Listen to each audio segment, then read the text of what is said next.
साबित करती हैं कि आप कोशिश करते जा रहे हैं, कोशिश कर रहे हैं। Practice is the best teacher.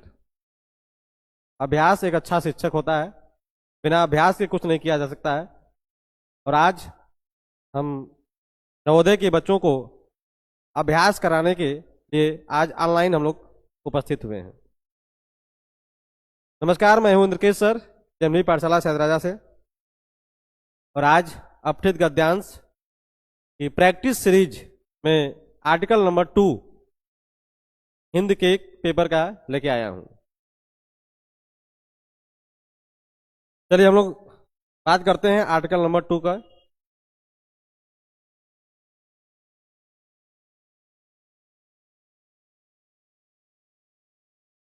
Article 2, पहले मैं इसका थीम बता देता हूं। इसका थीम यह है कि सिक्कों का प्रचलन किस प्रकार से शुरू हुआ और पुराने जमाने में, पुराने काल में सिक्कों पर क्या क्या चीजें आकृति के रूप में छपी होती थी और वे आकृति के रूप में छपने का कारण यह था कि वहां के सांस्कृतिक, राजनीतिक और प्रशासनिक पहलुओं को दिखाने का एक तरीका था कि पुराने समय में लोग क्या क्या कैसे कैसे करते थे। आइए आज हम इसी आर्टिकल पर बात करता हूं। भारत में धातु के सिक्के जो है सर्वप्रथम सबसे पहले गौतम बुद्ध के समय प्रचलन में आए। भारत में धातु सिक्के का जो प्रचलन में प्र जो है उपसर्ग जोड़ा गया है और चलन इसका मूल शब्द है। तो प्रचलन में आए अर्थात भारत में सिक्कों का जो चलन है वो बुद्ध काल से, बुद्ध के समय से आए, महात्मा बुद्ध के समय से आए, जिसका समय 500 ईसा पूर्व के लगभग माना जाता है। ईसा पूर्व को इंग्लिश में बीडी, बिफोर क्रिस्ट कहते हैं, बीसी कहते हैं। ये क्रिश्चियन के समय से पहले का समय है। मतलब अगर क्रिस्ट का जन्म ये है, इससे 500 वर्ष पहले की बात हो रही है। 500 वर्ष पहले की बात। बीसी का मतलब यही है, ईसा पूर्व का मतलब यही है, इनके जन्म से 500 साल पहले। बुद्धकालीन सिक्के, बुद्ध के समय के जो सिक्के थे उसे आहत सिक्का कहा गया, आहत सिक्के के नाम से जाना गया। इन सिक्कों पर पेड़ का प्रवाची अगर आप सुनेंगे, तरु, बिटप, पादप, वृक्ष, इसका एक पर्यायवाची शब्द है।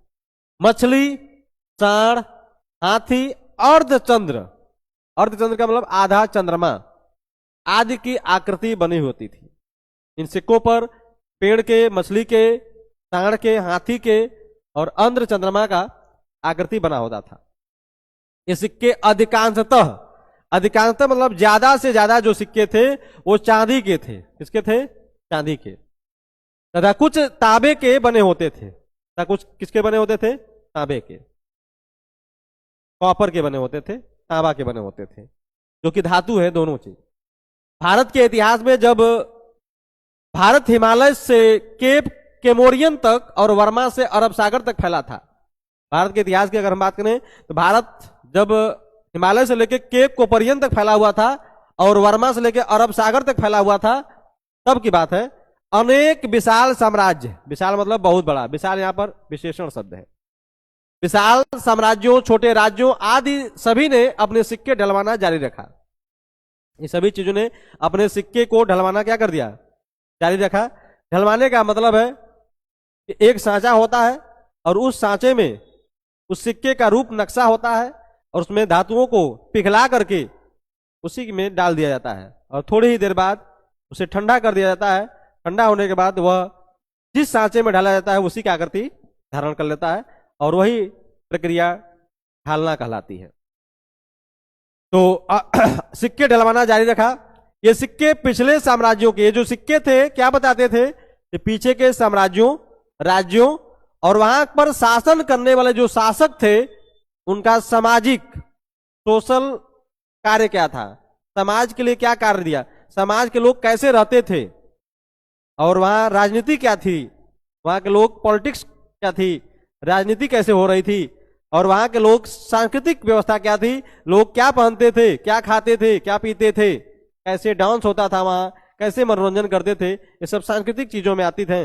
और प्रशासनिक, प्रशासन, प्रशासन में इक प्रत्यय जोड़ा दिया गया तो बन गया प्रशासनिक, इक प्रत्यय जोड़ा गया है। सांस्कृतिक, संस्कृति में इत प्रत्यय जोड़ा गया, इक प्रत्यय तो सांस्कृतिक हो गया। जैसे इसी सब शब्दों में इक प्रत्यय जोड़ करके बनाया गया है। कभी कभी आपसे प्रत्यय भी पूछ लेगा। पहलुओं को समझने में मदद मिलती है। ये जो सिक्के थे पिछले साम्राज्य के, राज्य के और वहां के शासन करने वाले लोगों के सामाजिक, राजनीतिक और सांस्कृतिक और प्रशासनिक मुद्दों, पहलू मतलब मुद्दा, इन सब चीजों को समझने में हमें सहायता प्रदान करती है कि वहां के लोग कैसे शासन करते थे। वे तारीखों का निर्धारण करने के लिए पुरातत्व में भी काफी मदद करते हैं। वो जो सिक्के थे, पुरातत्व विभाग को भी तारीख ज्ञात करने के लिए, तारीखों की जानकारी के लिए काफी मदद करते हैं, क्योंकि उस सिक्के पर तारीख छपी हुई थी। और पुरातत्व का मतलब होता है जो पुरानी चीजों को खोजकर उस पर सर्च करता है, खोज करता है, ऐसे लोगों को पुरातत्विक विभाग कहते हैं। गुप्त साम्राज्य के सिक्कों पर जो अभी तक बुद्ध साम्राज्य की बात हो रही थी, अब गुप्त साम्राज्य की बात है। गुप्त साम्राज्य के सिक्कों पर देवी दुर्गा, गंगा और देवी लक्ष्मी की आकृतियां देखी जा सकती हैं। जो गुप्त साम्राज्य में सिक्के चलाए गए उस सिक्कों पर देवी दुर्गा जी का, गंगा जी का और लक्ष्मी जी का, अर्थात भगवान की मूर्तियों को आप देख सकते हैं, भगवान की आकृति को देख सकते हैं, अर्थात ये चीजें धर्म से जुड़ी हुई हैं। आगे प्रश्न करते हैं अब इसका। भारत में धातु के सिक्के का प्रचलन कब प्रारंभ हुआ, कितना वर्ष पूर्व प्रारंभ हुआ? तो 500 बीसी लिखा गया है। 500 बीसी मतलब कृष्ण से 500 पहले, और आज चल रहा है 2025। आज से 500 पहले तो वही हो गया, यहां से 2000 ये हो गया और 500 ये, कुल मिला के कितना हो गया? 2000 प्लस 500 हो जाएगा 2500 वर्ष पहले की बात है। अगर ऐसा क्वेश्चन आता है, बीसी लिख के आता है, तो आप इस समय जो डेट चल रहा है, सन चल रहा है, उसमें आप जोड़ दीजिएगा, आंसर आपको पता चल जाएगा। इस तरीके से हम कह सकते हैं कि आज से लगभग 2500 वर्ष पहले सिक्के का आरंभ शुरू हुआ, प्रचलन शुरू हुआ। बुद्ध काल में अधिकांश सिक्के किस धातु के बने होते थे? बुद्ध काल में अधिकांश सिक्के चांदी के बने थे और कुछ सिक्के तांबे के बने थे। अधिकांश सिक्का पूछा गया, इसलिए अधिकांश सिक्का किसके बने हुए थे? चांदी के बने हुए थे। सिल्वर, केमिस्ट्री की भाषा में इसे अर्जेंटम भी कहते हैं और इसका सिंबल एजी होता है। यह एक ऐसी धातु जो बहुत कम रिएक्टिव होती है, इसलिए इसके आभूषण भी बनाए जाते हैं। पुराने सिक्कों से ऐतिहासिक जानकारी क्या मिलती है? तो पुराने सिक्के क्या चीज की जानकारी देते हैं? तो राजनीतिक शिक्षा देते हैं, राजनीतिक जानकारी देते हैं, प्रशासनिक जानकारी देते हैं, इसके साथ साथ सांस्कृतिक जानकारी भी देते हैं। और इस तरीके से हम कह सकते हैं कि तीनों ऑप्शन सही है, इसलिए ऑप्शन नंबर डी उपयुक्त सभी इसका आंसर करेक्ट होगा। बुद्ध काल के सिक्कों में आकृतियां बनी होती थी। तो बुद्ध काल के सिक्के में किस प्रकार की आकृतियां बनी होती थी? देवी देवताओं की, गौतम बुद्ध का, जीव जंतु का, चांदी और तांबे का। तो बुद्ध काल के सिक्कों में जो था, न तो देवी देवताओं की आकृतियां थी, न तो गौतम बुद्ध की आकृति थी, और न ही चांदी तांबे के सिक्के बने हुए थे, आकृति नहीं थी।